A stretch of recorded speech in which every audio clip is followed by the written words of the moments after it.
ஈரோடு மாவட்டம் சென்னிமலை அருகே முதியவரை கடப்பாறையால் அடித்து கொன்றுவிட்டு 27 சவரன் நகைகளுடன் தப்பிய கொடூர நபர்களை போலீசார் தேடி வருகின்றனர்.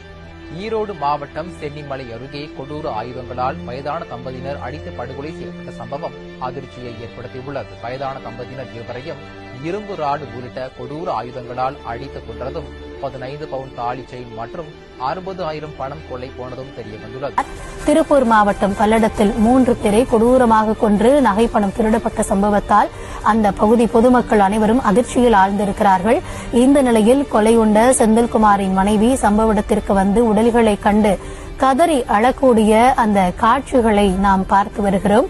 3 பேர் கொலை செய்யப்பட்டு நகைப்பணம் கொள்ளையடிக்கப்பட்டிருக்கிறது.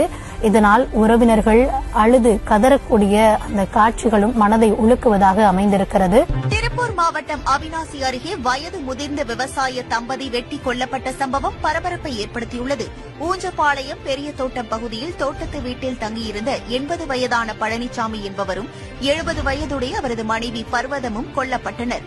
ஈரோடு மாவட்டம் தாளவாடி அடுத்த தொட்டகாஜனூர் பகுதியில் ரத்த வெள்ளத்தில் கிடந்த தனது பாட்டியையும் அண்ணனையும் கண்டு மிரண்டு பயந்து போய் கூச்சலிட்டுள்ளார். இதனையடுத்து பதறி அடித்து ஓடி வந்த அமிர்தாவின் குடும்பத்தினர் மற்றும் அக்கம் பக்கத்தினரும் தாளவாடி போலீசாருக்கு தகவல் கொடுத்தனர். ஈரோடு மாவட்டம் சிவகிரி அருகே தோட்டத்து வீட்டில் தனியாக வசித்து வந்த வயதான தம்பதி அடித்து கொலை செய்யப்பட்டு மூதாட்டியிடம் இருந்த 15 பவுண்ட் நகைகள் கொள்ளை போனதாகவும் அதிர்ச்சி தகவல் வெளியாகியிருக்கிறது.